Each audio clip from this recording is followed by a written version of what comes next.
はいどうも、料理人 VTuber の高見仁でございます。ということでね、今回の台所革命のテーマはこちら。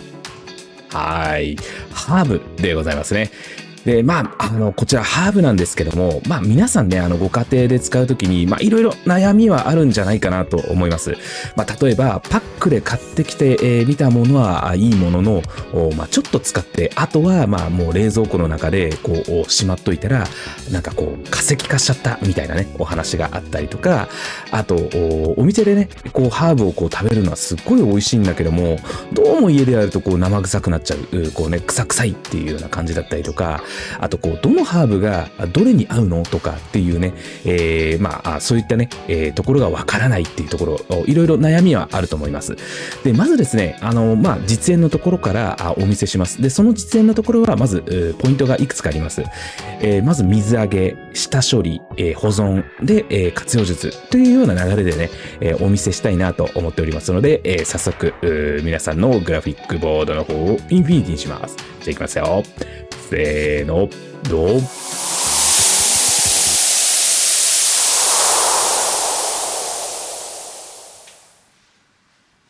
はい、こちら、ハーブ類ご用意しました。一般的に手に入るものと業者さんから手に入るものと用意しました。はい、こちらパセリですね。英語ですとカーリーパセリ。で、フランス語ですとペルシフリゼって言いますね。はい、こちらね、ローズマリーになります。フランス語ですとね、ロマランって言いますね。肉料理なんかによく使ったりとか、使う方も結構いらっしゃるんじゃないかなと思います。はい。はい、こちらタイムですね。フランス語ですとタンって言いますね。こちらもね、よく使うハーブの一つですよね。はい、こちらイタリアンパセリですよね。で、こちらフランス語ですとペルシュプラって言いますね。こちらもね、よく使うものになります。はい、こちらね、ディルですね。フランス語ですとアネットって言います。よくね、魚介類とかですね、マヨネーズなんかに合わせて使うってことが多いかと思います。はい、こちらね、バジルですね。フランス語ですとバジリックって言いますね。で、もう本当皆さんよく知ってると思いますけども、本当にトマトとの相性は最高ですよね。はい。はい、こちらチャービルですね。フランス語ですとセルフィーユって言います。卵料理とかによく使ったりとか、あと、前菜のね、飾りにちょっと使ったり、なんてことが多いと思います。ではね、こちら、一般ではちょっと入りづらい、ハーブご紹介します。はい、こちらオレガノですね。フランス語ですとオリガンって言いますね。で、こちらトマトとの相性だったり、ひき肉の臭みを消すのに抜群の効果を持ってます。はい、こちらセージですね。フランス語ですとソージュって言いますね。こちらね、豚肉、ソーセージ、そしてね、バターとの相性も抜群ですよね。私の好きなハーブの一つですね。はい、こちらタラゴン、フランス語ですとエストラゴンになりますよね。もうこれはね、本当にいろいろ使い道があるハーブになります。はい。ただなかなかね、手に入らないのがネックですよね。はい、こちらね、レモンバーベナですね。フランス語ですとベルベーヌになりますね。レモンのね、香りがするんですけども、非常に上品な香りですね。はい、ではちょっと番外編として、こちらね、皆さんよく知っているローリエですよね。はい。で、こちらなんですけども、フレッシュのものがこういうものになります。はい。私はですね、これよく使ってるんですよ、実は。私はこの生のやつを仕入れて、で、それをですね、乾燥機に入れて、強制乾燥させて、ローリエとして使ってます。で、もちろんこの、もともと乾燥されているものを、販売されているものと使い分けてます。はい。もう、ここぞっていう時にはもう自分で乾燥させたものですよね。そういった風な使い方をしております。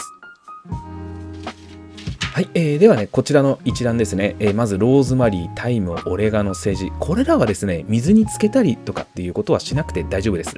使う直前で、例えば土とかがついてるっていうことがありますので、それをね、よく洗い流してあげるっていうぐらいの程度で OK だと思います。特にこのオレガノですね。オレガノはですね、水につけてしまうと弱ってしまいますので、水につけないようにしてください。使う直前に洗う程度でいいと思います。はい、こちらセージですね。もうとにかくね、このバターとの相性がいいのはご存知かと思います。で、これはね、あまり水につけないで、この油と使いますので、できるだけね、ある状態でそのまま使っていただくことがいいかなと思います。で、次こちら、ローズマリーですね。このようにね、根元の方がもう茎になってるんですよね。で、先っぽの方が柔らかいっていう状態ですね。で、この先っぽの方をね、よく飾りなんかに使ったりはするんですけども、このもう硬いところ、こういうところはもう煮込みとかですね、あとポワレにするときに、もうアロゼしている最中にこう放り込んだりとか、そういう風なね、使い方をすることがほとんどです。はい、次タイムですね。タイムも同じように、根元の方こういう風にね、茎の状態になってますので、かなり硬い状態になってます。で、このね、先の方が柔らかいので、飾りなんかはこのね、上の方を使うんですけども、こちらもね、同じようにローズマリーと似たような使い方になってきますね。で、オレガノもね、先ほど言った通りに水につけないで使う直前で洗うぐらいに留めてください。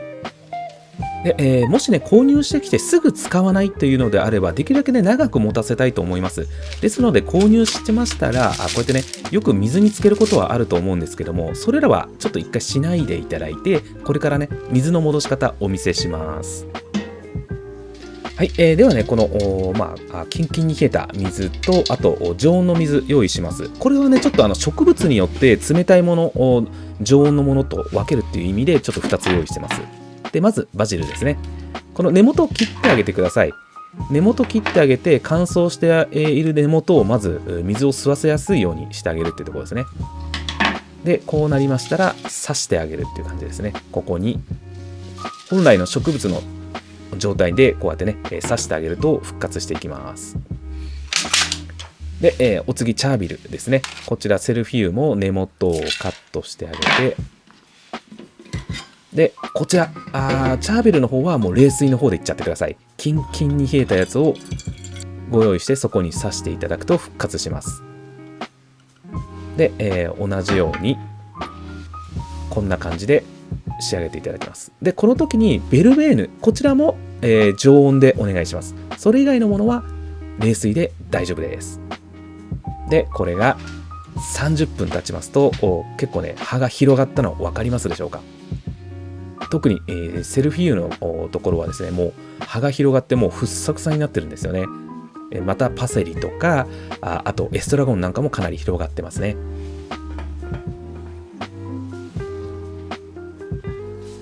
これがイタリアンパセリですね。もう葉が、もうかなり張りがあって、もう葉が広がってきてます。エストラゴンもね、もう葉が広がって、こうふんわりしてきてますね。もう張りもかなりありますね。そしてディルですね。こちらも水分を吸って、こうね、張りが出てきてますね。で、ベルベールなんですけども、これはですね、まだちょっと水分を吸い切れてなくて、まだまだちょっと時間がかかりますね。もう少しこちらは水分を含ませ、吸わせてあげたいと思います。まだしなしななのは覚えておいてください。はい、こちらバジルですね。バジルも常温の水でね、やってあげるとこういう風に復活します。間違いなく常温でやってあげてください。冷水ではやらないようにお願いします。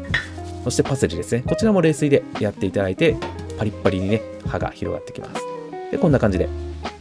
で、そうしましたら、これをね、まず水を戻して水揚げっていうんですけど、水揚げして、もう水分を持たせたら、もう表面をね、洗ってください。露地栽培が多いですので、土をね、雨とか降るとですね、こう地面から跳ねた土が、このハーブについて汚れてるってことがあります。ですので、これは必ずね、表面洗ってあげてください。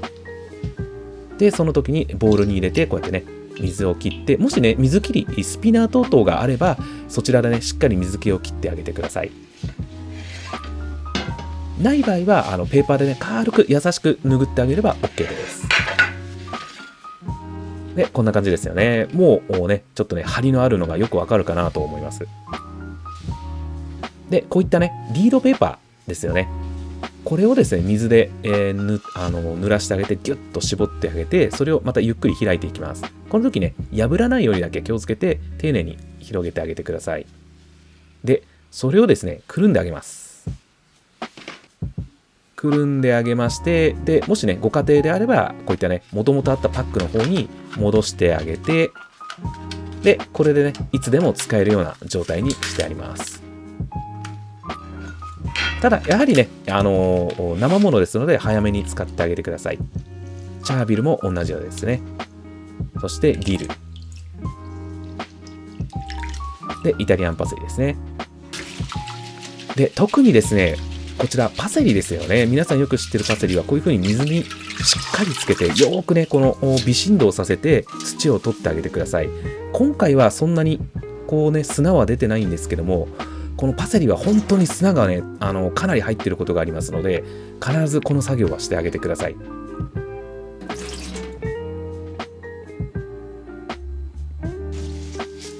で、こちらもね、水気をよく切ってあげて、保管します。で、保管するときなんですけども、こういうふうにね、まず、準備しました。はい。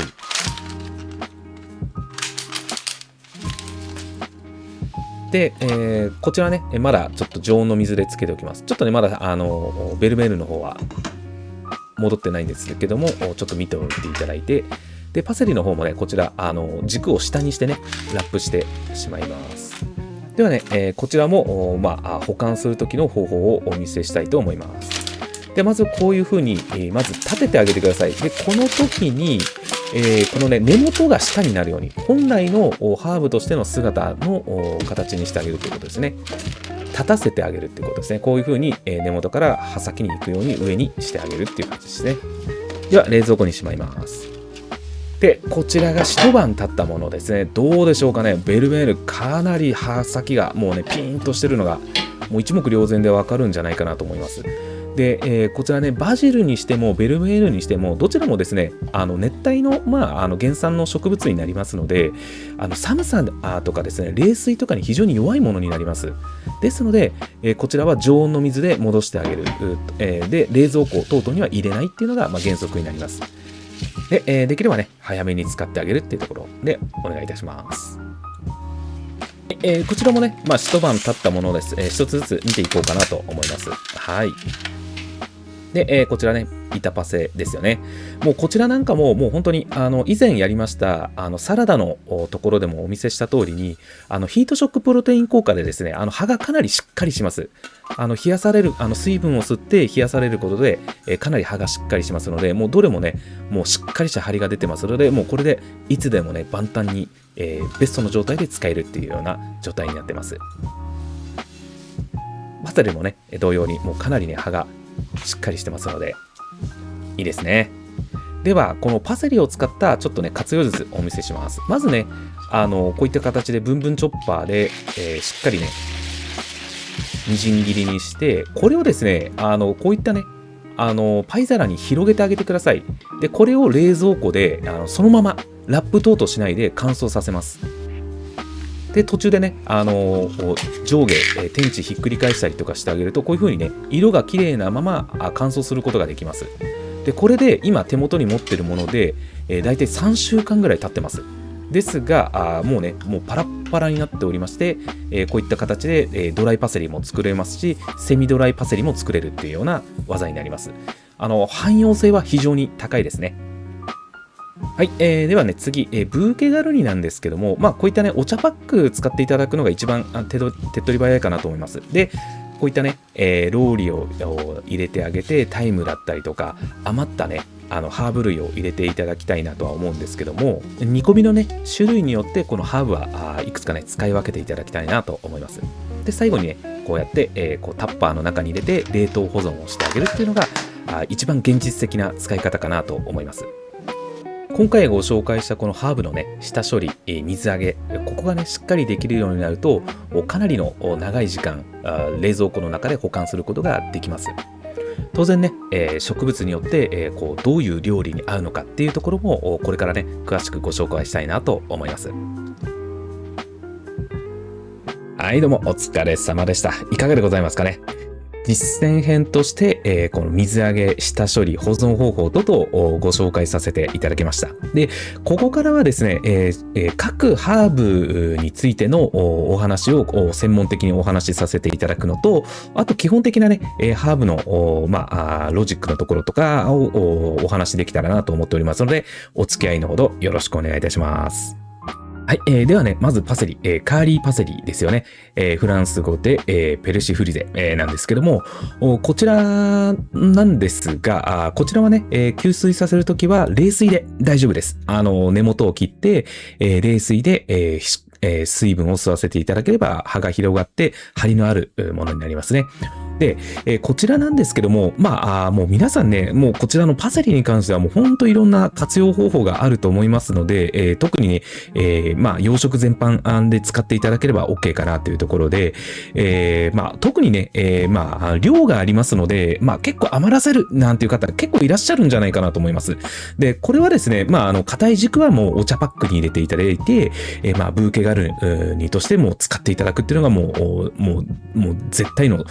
いい使い方でもありますし、で、そしてですね、葉っぱの方はご紹介した通りに、刻んでいただいて、で、そのままね、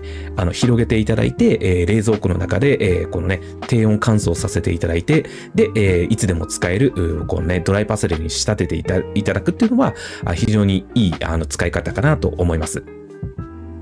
はい、次、イタリアンパセリですよね。ペルシプラですね。こちらなんですけども、もうこれはね、もう本当に、合わせる料理としてはもう、トマト系のパスタだったりとか、ペペロンチーノだったりとか、カルパッチョだったりとか、魚介のソテーとか、もう本当、こちらもね、いろいろあると思います。で、こちらは、吸水させるときは、こちらも冷水で大丈夫です。こちらは冷水で、根元を切っていただいて、吸わせていただければ、しっかりね、張りのある、このね、ペルシプラに変わっていくっていうところですね。で、こちら余った場合、余ってしまった場合は、特に軸なんかは、こちらね、パセリと同じようにお茶パックに入れてブーケガルに、こうね、転用していただくっていうのが非常に使いやすいところだったりしますね。はい。で、葉っぱが余るっていうのはあるのかなとは思うんですけども、もし余ってしまった場合とかっていうのは、こう、ニンニクと合わせた、このハーブオイルにしていただくなんていうのも、使いやすい、方向ではあるんですけども、おそらく家庭でこう、イタリアンパセリが残るっていうのは結構皆さんたっぷり使うと思うので、すぐなくなっちゃうと思うんですよね。逆に、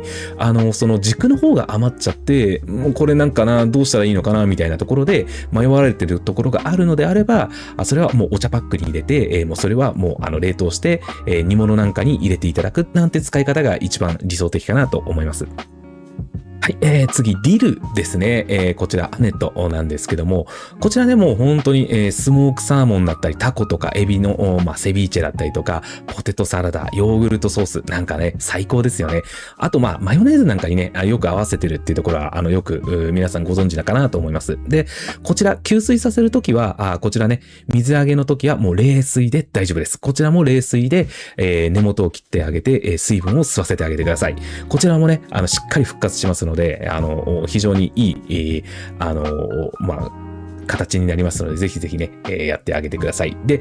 こちらもね、余る方がいらっしゃるんじゃないかなと思います。で、余った活用術として、よくあるのが、このね、ブールコンポゼ、合わせバターにしていただくっていうやり方とか、マヨネーズとかに、このね、ディルマヨネーズなんていう形で、作る方いらっしゃると思うんですけども、それでも実はそういうものを使っても、なかなか、消費できないっていう方もいらっしゃると思うんですよね。で、そういった時に、これもですね、お茶パックに入れちゃってください。で、この時にディルの場合は、例えばですね、ヒュメロポワソンとかですね、魚介類に使うときに、そのお茶パックを使うっていうようなイメージですね。こちらを他の、お肉の方にちょっと入れてしまうと、ちょっとですね、こちらがあんまりこう合わさるっていう、そのマリアージュしづらい、香りになってきますので、ディルに関してましては魚介類とかマヨネーズに合わせるみたいなイメージで持っていただいた方が正解かなと思います。はい。はい、次、チャービルですね。セルフィユになりますね。こちらはですね、もう合わせる料理、コンソメスープだったりとか、白身魚のムニエルだったり、あとは、卵料理全般ですよね。こちらも非常に合わせやすいっていうところで、こちらがですね、もう冷水でもう本当に吸水させていただくと、ブワッとね、開いて、特にですね、このセルフィユっていうのはもう購入自体の時から、結構葉が弱ってるっていうところがあります。これはですね、どうしても物流の時ににですね、セルフィーユっていうのはどんどん弱る傾向があるんですね。ですので、セルフィーユっていうのは、我々プロでも届いた時点で必ず水を吸わせるんですけども、この時に、根元を切って、冷水で、吸わせてあげると、あのようにもうバッと開いて、もう張りのある、非常にいいセルフィーユの形にできますので、ぜひぜひね、こちらもね、復活させて使っていただきたいなと思います。で、こちらもね、量があるので、おそらく、余る方結構いらっしゃるんじゃないかなと思います。で、こちらもいろいろ、活用方法はあります。ビネガーにですね、そのまま入れて、ハーブビネガーにしていただくとか、あとは、ブールコンポゼにしていただく、合わせバターにするっていうところがあるんですけども、これがですね、ちょっとよくある、厨房あるある話なんですけども、このセルフィーユって結構ですね、現場でも、飾りで使うってことで、意外とですね、ワンパック取っても結構余ることあるんですよ。で、それをですね、ハーブビネガーとか、コンポゼに使ったりとかで、いろいろね、やるんですけど、それでもですね、やはり現場でも使い切れないことがあって、で、気づいたら、ハーブビネガーがすごい溜まってるとか、バターがすごい溜まってるなんてことが、これね、おそらく、現場の方々と、あるあるある、それあるわ、みたいな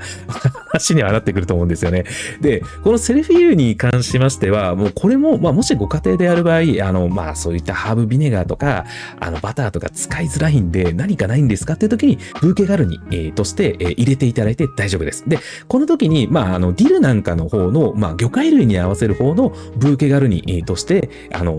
使っていただいても OK ですし、逆に、例えばタイムとかローリエとかと合わせる方に入れていただいても OK っていうところで、非常にね、実は、活用術の方では、どちらにも振り分けができるので、非常に使いやすいものだったりとかはします。はい。はい、次、タイムですね。もうこちらもね、もう合わせる料理って言ったらもうご存知の通り、鶏肉、豚肉のソテー、もうローストポテトだとか、トマトの煮込みとか、ラタトゥイユなんてもう今の時期最高ですよね。で、こちらもですね、吸水させるっていうところでは、こちらは吸水させなくて大丈夫です。はい。こちらは表面洗浄のみで大丈夫ですので、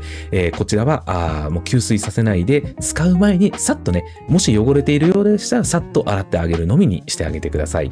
はい。で、こちら、活用術。本当にちょっとしか使わないので、よく余るんです。で、気づいたら冷蔵庫の中で化石のようになっちゃってた。なんてことはね、非常によくある、ハーブなんじゃないかなとは思うんですけども、タイムこそですね、本当にもうこのお茶パックに入れていただいて、で、もうそれで冷凍していただいて、使うときに、その煮込みの中に放り込んでいただく、なんていうね、使い方が非常に、ベターかなと思います。で、よくね、その洋食を家で作られるところであれば、タイムソルトをですね、タイム塩ですね、ハーブ塩を、作っていただいて、で、それをこうやるってことがあると思うんですけども、おそらくですね、使い切るのがかなり大変だと思うんですよね。我々現場でも、そういったハーブソルトを作ることはあるんですけども、できるだけ少量ずつで使っていって、で、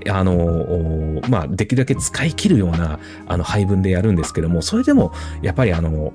ることがありますので、あまりね、ここはご家庭でハーブ塩っていうのを使い切る、ご家庭であればいいんですけども、なかなか難しいので、こちらはもうブーケガルニにして、冷凍して、で、普段のね、ちょっとした煮込みのところでポーンと入れてもらうっていうような使い方の方が一番現実的かなと思います。次、ローズマリーですね。こちらローズマリー、もうね、本当に使いどころはたくさんあると思うんですけども、もうラム肉だったりとか、豚肉にこうローストするときに合わせたりとかですね、フライドポテトなんかに合わせたりする方もいらっしゃいますし、ホカッチャにですね、こう葉を入れて、刻んだ葉を入れたりとかっていうことはありますよね。で、こちら吸水に関しましては、吸水不要です。こちらはもう表面洗浄のみで、もしね、汚れてるようであれば、もう表面洗浄のみで、水気はね、ペーパーでよく拭き取ってあげてください。で、こちらね、余ることよくあると思います。で、これは、私はよくやるんですけども、余った場合、わざとですね、もう常温でもう出しっぱにして、で、乾燥させて、私は使うこともありますし、逆に、他にね、乾燥させる、ハーブがあった場合に一緒にね、乾燥機に入れて、もう強制乾燥させて、ドライ、ローズマリーとして使うことはあります。で、こちらのローズマリーも、例えばオリーブオイルでですね、こう、ゆっくりね、ね、弱火にして加熱して、ローズマリーのオイルを作ってあげるなんていうこともいいかなと思うんですけども、こちらもお茶パックに入れてですね、冷凍して、肉の煮込みですよね。ポトフとかカレーなんかに、使っていただくことは、OK かなと思いますが、一点注意があります。ローズマリーに関しましては、今ね、ご紹介しました、してます、このハーブ類の中で、かなり、香りの強いものになります。ですので、これのローズマリーの使い方に関しましては、思っている量の半分ぐらいの量で、このブーケガルニとして使ってあげてください。これをですね、結構思いっきりローズマリーを入れてしまいますと、もうその料理自体がローズマリーの香りに完全に支配されてしまいますので、ローズマリーの使い方に関しましては、本当に少量で留めていった方が、結果的に、いいバランスになりますので、この点は覚えておいていただきたいなと思います。次ですね。バジルですね。もうこちらね、もう皆さん知ってる通りにマルゲリータ、カプレーゼ、もう大好きですよね。あとジェノベーゼ、なんかにね、使っていただければと思います。で、こちらはね、当然熱帯の植物になりますので、常温のお水で、吸わせてあげてください。で、この時にですね、冷水にしちゃうとなぜダメかってことなんですけども、低温障害を起こしちゃうんですよね。ですので、当然冷蔵庫に入れてしまうと低温障害を起こして、黒くなってしまうということで、基本的に、もうバジルの方は常温で保存するか、もし常温で保存するにしても、長く持たせるのであれば、水にね、根元を切って入れてあげるっていうところです。ただし、ここも注意が必要です。特に、真夏、もうとんでもなく暑い時期、日本ではね、何日もありますけども、その時はですね、もうこの常温水につけてしまうとですね、逆にそのお水の方が熱くなってしまって、で、腐ってしまうことがあるんですね。これは経験ある方いらっしゃると思います。で、その時、あまりにも暑い時はどうすればいいかというと、冷蔵庫、もしね、野菜室がある方は、野菜室の方に逃がしてあげてください。この暑い時期で、できるだけ早く使ってあげるっていうことですね。はい。で、活用術の方ですね。これはもう本当にジェノゼのペーストにしてあげるか、あと、オリーブオイルと弱火に入れて、このね、バジルオイルを作っていただくかっていうのは、この2択になってくると思います。で、この、葉のままね、冷凍しちゃうと、解凍時にも黒ずんで、溶けちゃうような形になってしまうので、必ずこれはペースト化が必要っていうことになりますので、ニンニク、粉チーズ、オリーブオイル、松の実なんかを使って、ジェノベーゼペーストにしていただくのが一番のベストかなと思います。はい。はい、次はね、エストラゴンになりますね。こちらがですね、鶏胸肉、ささみのソテーとか、クリーム、本当にクリームにはね、非常に合う香りですよね。で、卵料理だったりとか、ベアルネーズなんかにね、合わせていただくのも非常にいいかなと思います。で、こちら吸水はね、冷水でやってあげてください。で、冷水でやっていただいて、しっかりね、吸わせてあげると、動画の通りに、張りのあって、もうパッとね、歯が広がって元気になりますので、ぜひね、やっていただけたらなと思います。で、こちらね、余った時の、活用術としては、このエストラゴンをそのまま白ワインのビネガーに、漬け込んで、エストラゴンビネガーに、作っていただいて、それをドレッシングに転用していただくとか、あとは、バターにね、こう混ぜ込んでいって、ブールコンポゼの、エストラガンのバターを作っていただくなんていうね、使い方が、ベストかなと思います。こちらもね、パックで取ると、まあまあな量があって、で、ちょっとご家庭で使うときっていうのは、そこまでね、たくさん使うっていうことがないので、よく余ることがあると思います。で、これはもう本当に白ワインビネガーとか、バターなんかにして、活用していただくのが一番消化しやすい使い方かなと思います。で、これもね、厨房あるあるで、この白ワインビネガー漬けのエストラゴンが、バカほど溜まってくなんていうね、経験ある方いらっしゃるんじゃないかなと思います。で、大体私がそれを使って、なんかね、作ったりなんていうことはよくありましたね。はい。もう本当にエストラゴンビネガーを見ると、また誰か作ってるよとかってね、思ったりなんかする、活用術だったりはするんですけども、非常にね、それで作るね、ドレッシングなんかは非常に高貴な味で、非常にね、美味しいビネグレットができますので、そちらもね、ぜひぜひ楽しんでいただけたらなと思います。はい。はい。ということで、政治ですね。もう、これはもう言わずもがな、もう肉、もう豚肉ですよね。で、ソーセージだったりとか、まあ、焦がしバターとかですね、まあ、パスタのニョッキなんかに合わせるなんていうのもね、有名なところですよね。で、こちらはもう吸水不可です。もう吸水もう不要です。不要ですので、まあ、表面、もしね、表面洗浄だけ、まあ、ちょっと土がついてたりとかするようなことがあれば、表面洗浄で OK です。で、その時に水気はしっかり取ってあげてください。で、まあ、バターでね、この、カリッとなるまで炒めて、まあ、焦がしバターのソーセージの焦がしバターのですね、まあ、セージの、まあ、ソースとして、使っていただいても OK かなと思います。で、まあ、これもですね、まあ、お茶パック、冷凍する場合は、まあ、お茶パックに入れて冷凍していただいて、まあ、豚肉とかひき肉なんかに関する、まあ、煮込みの時に使っていただくのが OK かななんて思ったりしますね。はい。こちらも非常にね、活用方法があったりします。はい。はい、次、オレガノですね。もう、オレガノはですね、もう本当に、使いどころとしてはね、もう、まあ、ひき肉料理ですよね。もうそこに、まあ、あとトマトソースだったりとか、まあ、ピッツァだったりとか、煮込みなんかに入れる方、非常に多いんじゃないかなと思います。で、こちらはね、吸水不要です。これはですね、もう本当に、ちょっと専門的な話をするんですけども、葉にですね、産毛があるんですね。で、この産毛にですね、まあ、水が溜まるとですね、もう本当にドロドロになっていくんですよね。ですので、もうこのオレガノに関してはもう絶対につけ置き厳禁なんですよ。ですので、こちらはもしね、使う直前にちょっとね、表面洗浄していただいて、で、よくね、水気を切ってあげて、ペーパーで拭ってあげて、で、そこから使ってあげてください。で、活用術の方に関しましては、もうこちらも、まあ、お茶パックなんかに入れて、まあ、ジッパー等々でね、こう、しまっていただいて、冷凍していただいて、で、ひき肉の煮込みとか、トマト缶を使った、まあ、スープだったりとか、そういったところに使っていただければ OK かなと思います。はい。次、ベルメールですね。レモンバーベナなんですけども、まあ、こちらはですね、まず一般で手に入ることは多分ないんじゃないかなと思います。フレッシュなものが手に入るってことはまずないとは思うんですけども、一応ね、お伝えしておこうかなと思います。まあ、合わせる料理としましては、まあ、白身魚のポワレ、ですよね。まあ、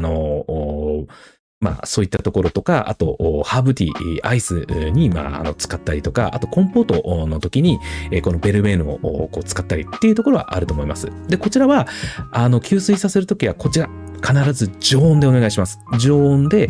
取り扱いの仕方としては、もうバジルと同じです。こちらはもう常温で、置いていただいて、冷蔵庫には入れないでください。こちらもですね、入れてしまいますと、まあ、低温で、もう、表面がですね、黒ずんでしまう原因になったりっていうところになりますね。はい。で、まあ、まずですね、まあ、ご家庭で余るっていうことは、まあ、まずそもそも手に入らないと思うので、まあ、我々ね、現場での話をちょっとさせていただきたいなと思うんですけども、まあ、余ってしまった場合っていう時に、まあ、このね、生クリームなんかにこう合わせたりとか、牛乳に入れたりとかなんかにして、こう、香りを移したりとかしてですね、まあ、それをですね、まあ、シトラス系の、まあ、ソースにしたりとか、あと、デザートのベースに、なんていうことをね、することがあります。こちらはですね、どちらかというと、我々料理人よりかは、パティシエさんの方が、かなりいろんな使い方をされているなっていうイメージありますよね。で、まあ、逆にですね、このベルベーヌっていうのを、ドライ乾燥させて、で、これをですね、まあ、まあ、セミドライの状態ですかね。セミドライの状態まで乾燥させていただいて、このね、フレッシュハーブの、まあ、ティーなんか、お茶としてね、ハーブティーとして、活用されるなんていうところもありますよね。はい。ということで、余ったハーブの、まあ、救済方法なんかも合わせてね、ご紹介させていただきました。で、まあ、基本的にですね、ご家庭でハーブ余ってしまうと、まあ、よくね、化石化するなんていうことがあると思うんですけども、もう本当に現実論なところでいくと、例えばそのハーブオイルを作るとか、ハーブバターを使うとか、ハーブ塩を作るなんていうのは、まあ、確かにいい案かもしれないんですよね。で、いい案かなとは思うんですけども、現実的に、それを作ったものの、実はそれすら使わずに、実はまあ冷蔵庫、冷凍庫の肥やしになってたなんていうね、パターンはあるんじゃないかなと思います。っていうことで考えると、一番現実的なのはお茶パックに入れて、ブーケガルニにして、冷凍保管するのが一番現実的かなと思います。で、その時に、皆さんね、疑問があると思います。フレッシュ感なくなっちゃうんじゃないですかとか、香りが落ちちゃうんじゃないですかとか、あります。で、これはですね、正直に言いますと、冷凍すると、当然ね、生の時にあった、立ち上るフレッシュ感とか、香りのね、トップノートっていうのは確実に落ちます。それはもう、正直に言わせていただきます。ですので、そういったものをパスタの仕上げとかですね、サラダに解凍して使うのは基本的に NG です。ですけども、このブーケガルネの目的は、肉の臭みとかを消してですね、この煮込みに、深いね、土台を作ることっていうことが、重要な部分になってくるんですけども、その時の、精油成分、これをですね、エッセンシャルオイルって言うんですけども、ベースノートですよね。これはですね、冷凍してもバッチリ残ってますので、ここは効果として確実に残ります。はい。ですので、その点は、ご安心いただければと思います。ただ、一点気をつけていただきたいことがあります。この時に、パセリですね、パセリフリゼ、こちらに関しましてはあんまり大量には一つのブーケガルニには入れないでください。なぜかというと、あまりですね大量に入れてしまいますと中の色素がですね当然冷凍して解凍すると細胞壁が壊れて色がどんどんね出ていきますので、全体的にその煮物がとかですねフォンを作った時に色が緑色になってしまいますので、できればフォンとかそういったものをやるときは必ずフレッシュにしてあげてください。基本的にこの冷凍ブーケガルニを使うときは煮物ですね。煮物として使うときにだけ使っていただければなと思っております。ですので、例えばカレーライスだったりとか、スープに投入すれば、フレッシュ感は確かにないかもしれないんですけども、その代わりその中にあるそのブーケガルニ、各ハーブのこのね、エッセンシャルオイル、もともと持っているそのね、高貴な香りっていうのは確実にありますので、非常にね、この余ったハーブの救済方法としては最も現実的な使い方かなというところでご紹介させていただきました。以上がね、ハーブの取り扱いについての、基本的なところをご紹介させていただきました。まだまだね、お話ししたいところはあるんですけども、かなりの多分、時間になってしまっていると思いますので、まずはね、第1回として、ハーブの基本的なところっていうところで、こちらをね、ご参照していただければなと思っております。はい。でね、最後に、簡単にね、こういう風な表を作りました。せーの、ドン。はい。こちらね、簡単にまとめたものになりますので、一度ね、こちらを見ていただいて、なるほどって思っていただければなと思っております。はい。もしね、また機会があれば、さらに掘り下げた話もあるんですけども、そちらもね、したいなと思ってますし、またね、ハーブとくれば当然スパイスの話も出てきますので、そちらのね、台所革命の方のお話もできたらなと思っておりますので、ぜひね、お楽しみにいただければなと思っております。はい。はい、そしてね、いつも熱いコメント、ハイプでの応援、本当にありがとうございます。引き続きね、皆様からの高評価、チャンネル登録、ハイプでの応援、熱いコメントお待ちしておりますので、ぜひ、引き続きよろしくお願いいたします。それじゃあね、また次の動画でお会いしましょう。またね。バイバイ。